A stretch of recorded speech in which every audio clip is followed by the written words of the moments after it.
Today on Blue 58, it's been a free agency bonanza in Green Bay. Guys are staying, guys are leaving, and we're finally getting some contract numbers on the biggest deal of them all.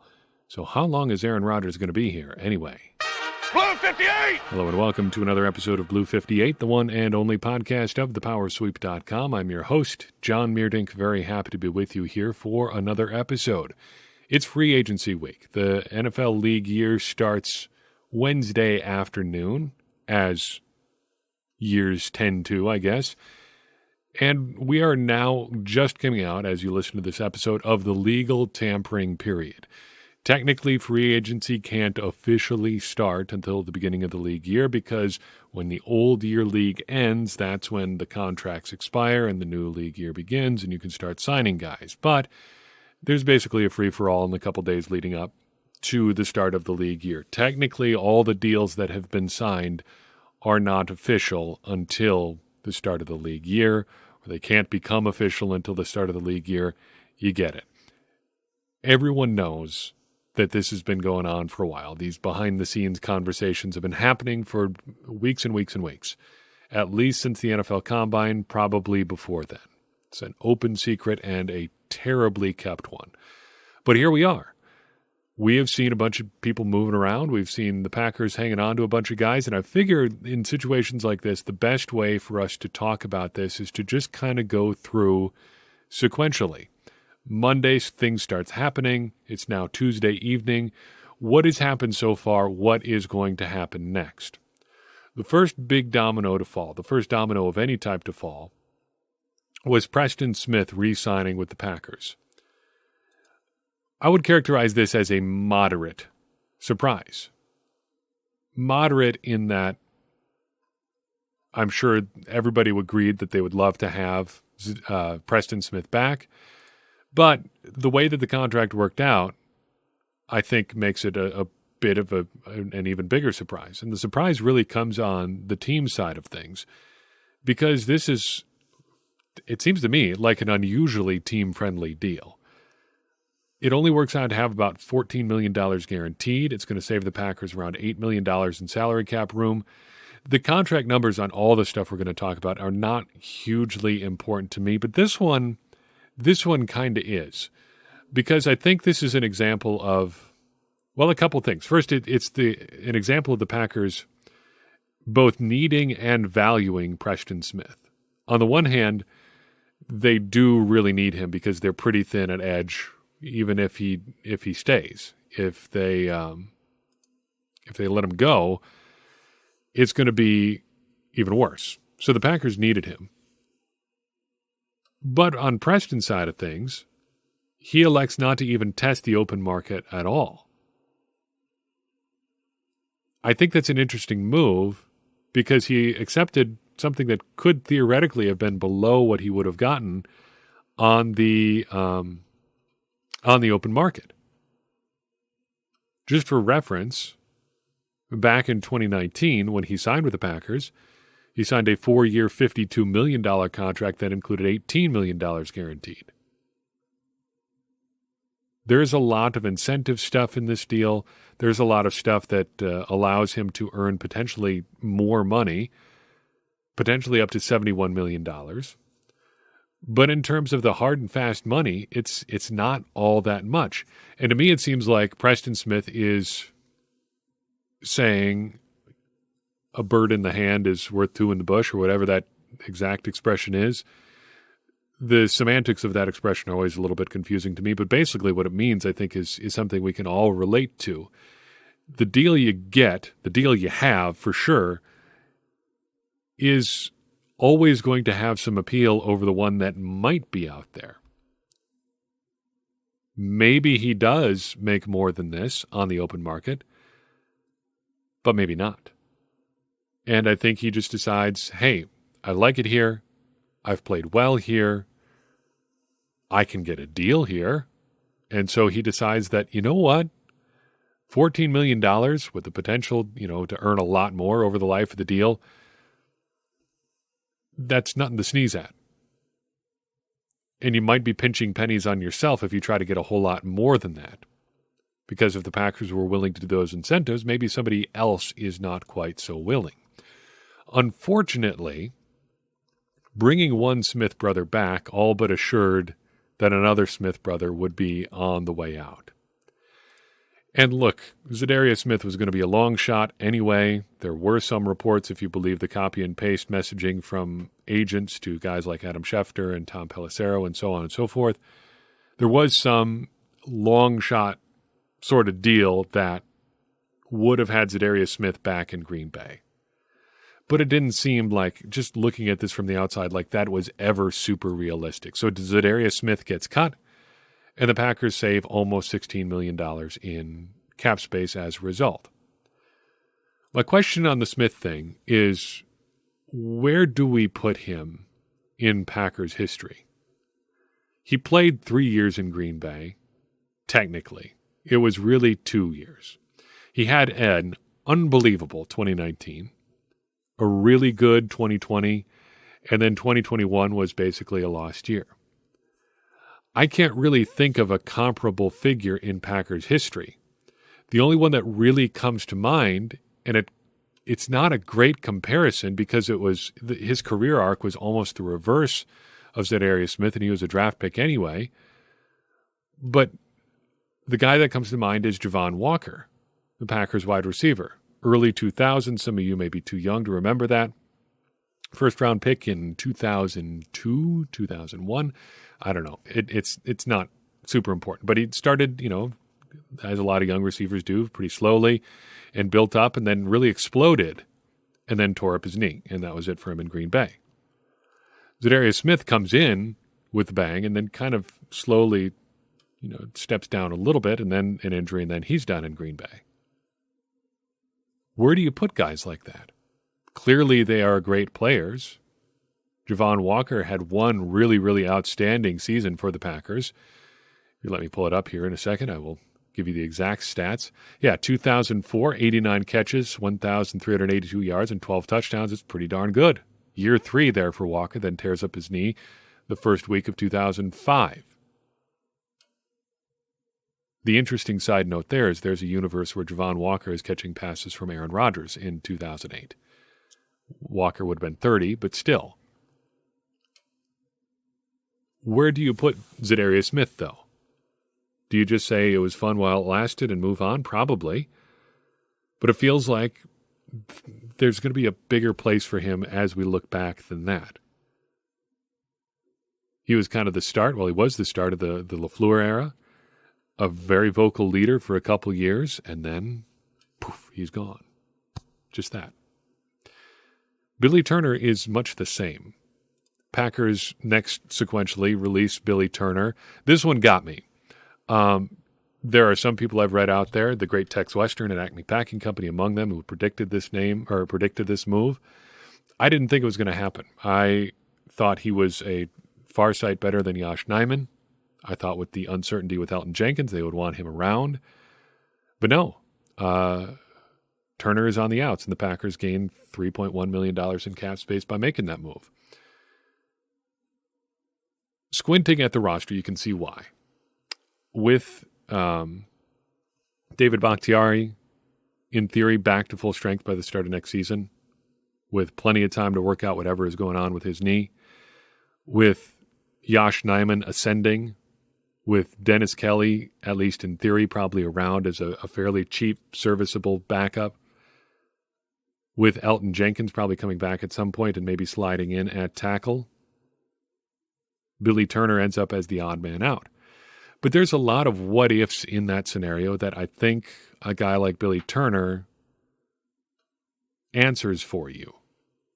And I know you can't keep everybody. And I guess this is as good a time to talk about this aspect of it as anything. I have been one of the cap isn't real people for a while. And I say that like about 50-50, truly believing it and tongue-in-cheek. I know the cap is real. Like there are real consequences to bad contracts. There is a hard cap. But I've always looked at the salary cap as more of a problem to be solved than a real limit. Because everybody that I've ever read who works around the salary cap professionally says it doesn't ever really prevent you from doing anything you want to do. So when a guy like Billy Turner is released and people are saying, see, cap space, cap space, cap space, they're not wrong. But the Packers also kept guys that were as expensive, if not more expensive, than Billy Turner. Dean Lowry, for example. Why did they keep Dean Lowry and not Billy Turner? Well, it's because they've got options on the offensive line and no options on the defensive line. Cap space becomes the excuse, but the reality is Billy Turner gets cut because they have other guys that they want to play more. Now, complicating that is the fact that they release him with a failed physical designation, which is pretty fungible. If you want to, you can make just about anybody fail or pass a physical just about at any time. There's the famous story about Brett Favre getting his physical basically green-lighted by Ron Wolf, who tells the medical staff, hey, I know what you're going to find. Brett Favre is going to pass his physical. Okay? Do we understand each other? That sort of thing happens all the time. You want a guy to pass his physical? Lo and behold, he's going to pass his physical. You need a failed physical designation, you want to scuttle a trade or a free agency move or whatever, you can find a reason. These guys are professional football players who are getting beat to heck. But Turner, I guess it's a shame to see it end this way. Because the failed physical designation, while elastic, fungible, whatever, does have some bearing in reality. He came back from an injury to play left tackle for the Packers in the playoffs, and it didn't go particularly well. So Turner comes back from injury to play spot duty on short notice at a position that he hasn't played at all in a year, and he gets worked, and the Packers lose, and that's it for Billy Turner, which is a real shame considering the player he was in Green Bay, the level at which he played in Green Bay. I mean, he was solid this year on the right side, probably his best year as a pro. Certainly, I think, his best year in Green Bay, and now it's over. Real bummer. That's the way things go sometimes, I understand it, but it's a cruel game sometimes. Before we get to the other big moves and what comes next, I want to take a second and mention our Patreon, patreon.com/thepowersweep. Quick promo on this time, because what I really want to tell you about is the Discord server, as always, because this week we are doing a special bracket challenge where the NCAA tournament's coming up. I know the first four is tonight as we record, but there's still time for you to get in on the bracket challenge if you are a part of the Patreon. So head to patreon.com/thepowersweep and get in on that. Join join us with some support. You'll get access to the Discord server, you'll get access to the bracket challenge, and you will have the chance to win some prizes. We're giving away a hoodie, a t-shirt, and some stickers. A sticker for first place. We're giving a t-shirt and sticker for second place, just t-shirt for third place. And then if you put up the very worst bracket in the group, we'll give you just a sticker just because. So head over to patreon.com/thepowersweep. Join us there.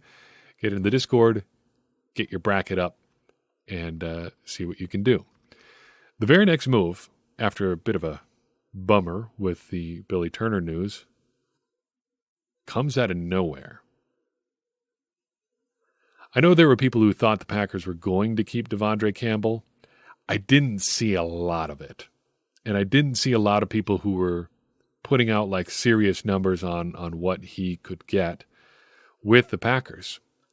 But as it turns out, in one of the more fake-looking contracts I think I've seen in relatively recent memory, Devondre Campbell is back with the Green Bay Packers on a 5-year, $50 million deal.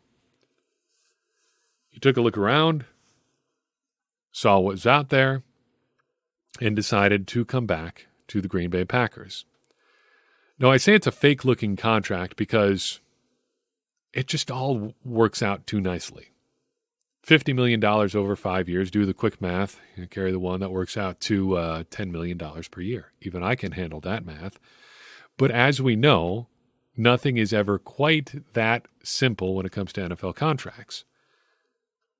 this is really going to be like a 2 or 3 year deal. The last 2 years are not functional void years, or not actual void years, but are functional void years, I'm assuming. But the bottom line is Devondre Campbell, the best linebacker we've seen in Green Bay in a long, long time, is going to be back with the Packers for 2022. And while it's good to have Campbell around, he's obviously a very good player, the big benefit, I think, here for the Packers is that it changes their draft priorities. You don't have to worry about getting an off-the-ball linebacker in the draft, at least not high.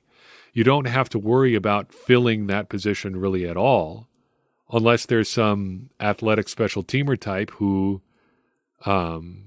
really strikes your fancy on day 3. Campbell answers so many of those questions for the Packers because now you've got Campbell the starter. Now you've got Chris Barnes the sidekick. Now you've got Isaiah McDuffie and Ty Summers the special teamers. And you can go shopping on day 3 for just a prospect. You can go root through the undrafted free agent pile of players. You don't have to get one anymore. You've got one, and a really good one. And he's going to be in Green Bay for a while now. Speaking of a really good one, who's going to be in Green Bay for a while, it's Aaron Rodgers. We knew the deal was done. We knew that he was coming back to Green Bay in some way, shape, or form. And now we know. And as it turns out, the initial reporting on Aaron Rodgers' contract money was more or less on the money. Functionally, this is a 2-year extension worth about $124 million. There are a bunch of different reports, more so than most other contracts out there on Rodgers. But that's ultimately what it works out to. 2022 still exists, though the compensation changes a little bit. 2023 and 2024, new money kicks in, and 24 and 25 are there technically, but they're really more void years.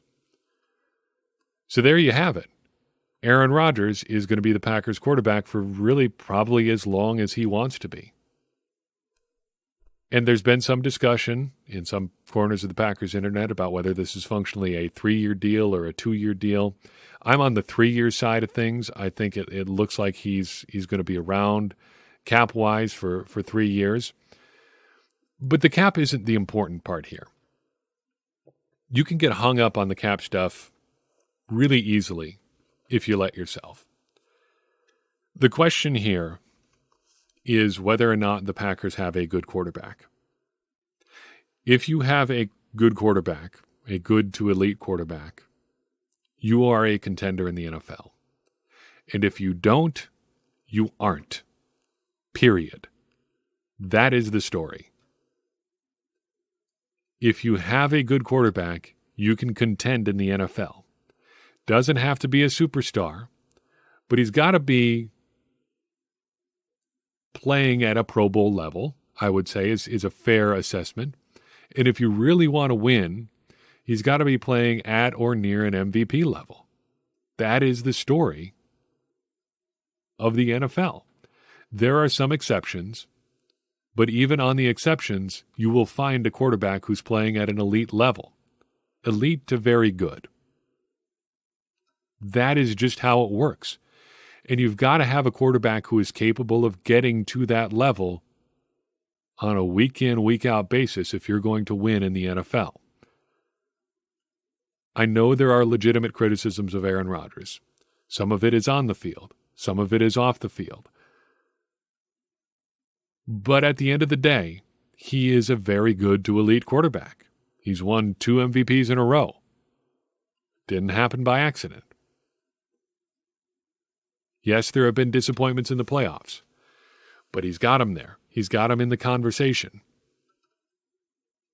And for every play where you say Rodgers could have done this, that, and the other thing better, all of it true, there are other things that you can point to that say, yes, but if this also broke a little bit differently, it wouldn't matter how Rodgers played.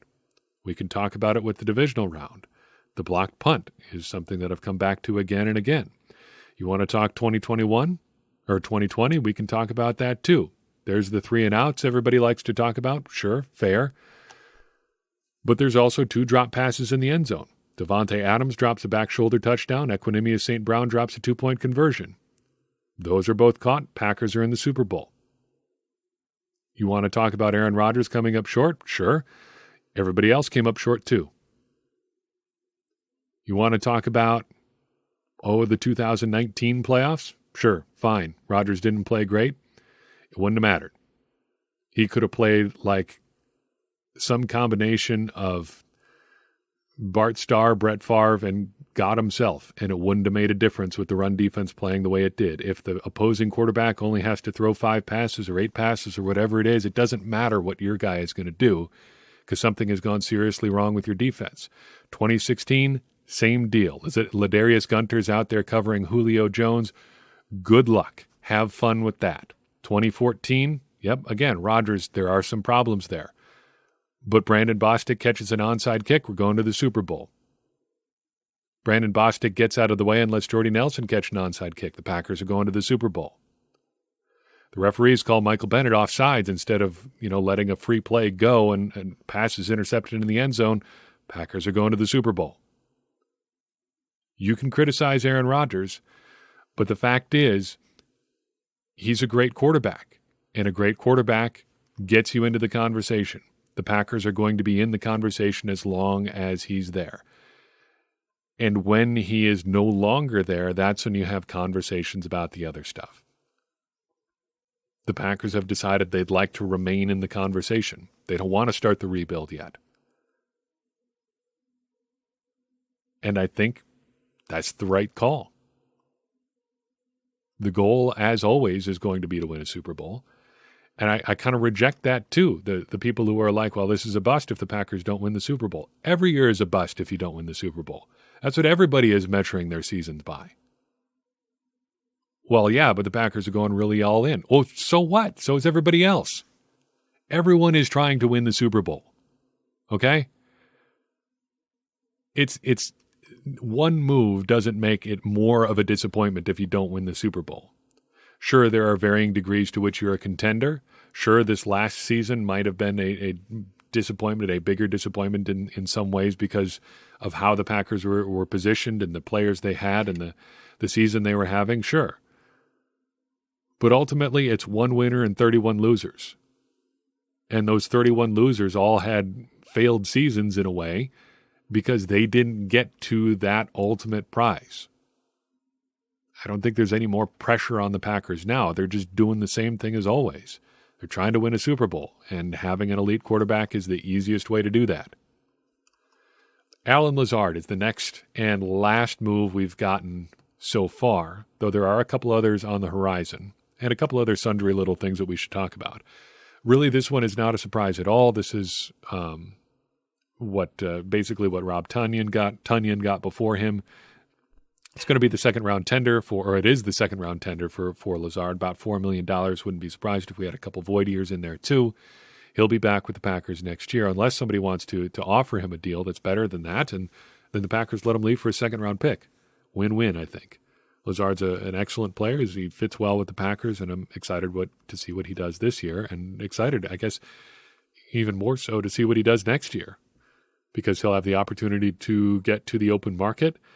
And I'm interested to see what a guy like Allen Lazard gets on the open market, given that he is, while a very valuable and versatile receiver, certainly not a traditionally productive one, not productive in the ways that a lot of receivers traditionally are. Cleaning up a couple other things. It sounds like Randall Cobb is going to be back. There's some talk about him being back on a reduced contract. I would assume that is the case, because he's prohibitively expensive at the deal he's at now. There's just no reason to keep a guy his age and with a role as limited as his to keep him around at that price. Same goes for Mason Crosby, though there's no real talk about him reducing his contract, which is, I don't know how to characterize it anyway for me other than as a disappointment. Maybe you're a big Mason Crosby fan. Heck, I suppose I'm a big Mason Crosby fan too, but it seems like it's time. Brian Gutekunst clearly disagrees. Finally, the Packers have lost one free agent. I would expect that we'll get a couple others here in the relatively near future. Oren Burks is gone, signing with the San Francisco 49ers for a couple years, about $5 million, it looks like. Good for him. I think the writing was on the wall there in Green Bay. So what comes next? 5 moves, I think, still kind of up in the air. It looks like the Packers are doing some work with Rasul Douglas. I wouldn't be surprised if we got that on Wednesday. I wouldn't be surprised either way. I was definitely surprised that Campbell came before Douglas, but hey, if they can get them both, that would be excellent. They are going to have to do some moves to reduce their salary cap stuff, though, and the first one and most obvious one is Devante Adams, though I am not expecting that one to get resolved for a while. It seems like the Packers, indeed, true to reports, are far apart with Devante Adams. We're going to have to wait and see a while on this one. But when he comes along, if he comes along, then the Packers will gain some significant cap space. The other 3 moves that the Packers can do yet that are going to get them noteworthy amounts of cap space would be an extension for Jair Alexander, an extension or restructure for Adrian Amos, and an extension or restructure for Dean Lowry. Of those, I think the Amos and Lowry restructures or extensions are the most likely. It might take a little bit yet on Jair. We'll see. But I do think there's a pretty good chance all of those moves happen. Maybe the Packers get Alexander done a little bit after the start of the league year, but I think that's going to happen too as well. So there you have it. A couple more moves, and the Packers are under the salary cap. They've got a couple of guys back, and they are bringing back a really talented roster with Aaron Rodgers for 2022. They are well positioned to go into the draft and what remains of free agency and try to really upgrade the roster for another run here. And speaking of the NFL draft, we're going to make a change to our programming lineup. We got some good feedback from a couple of listeners who said maybe we should try to get to the draft a little bit earlier. And I think I agree. Was doing the game-by-game recap stuff in the last episode, and it just doesn't feel right this year. And I think we're going to do it this way going forward. It's time to start diving into the draft. So next episode, we're going to start taking a look at the 2022 NFL draft. I want to look at some overall draft philosophy stuff, take some temperature checks on some previous thoughts that we've had about the draft, see if those things are still true. And then we're going to dive into the position-by-position stuff with a look at quarterbacks. If the Packers draft a quarterback in the first round this year, I will light myself on fire. I don't think that's going to happen. But I think it's still worth taking a look at the class as a whole and just seeing, again, philosophically, what you do as far as drafting a quarterback in a class that isn't particularly, by all reports, all that strong. But for right now, that's all I've got for you on this episode of Blue 58. I appreciate very much your time and attention, and I would appreciate it even more if you would go ahead and share this episode with someone you think would enjoy it too. That's the number one way that we grow, more than social media, more than people just finding it on their own. It is people like you helping me reach more people with the conversations you and I are having about the Green Bay Packers, which in turn is going to help all of us, me included, become smarter Packers fans. And as I always say, smarter Packers fans are better Packers fans, and better Packers fans are what we all want to be. I'm your host, John Meerdink. We'll see you next time on Blue 58.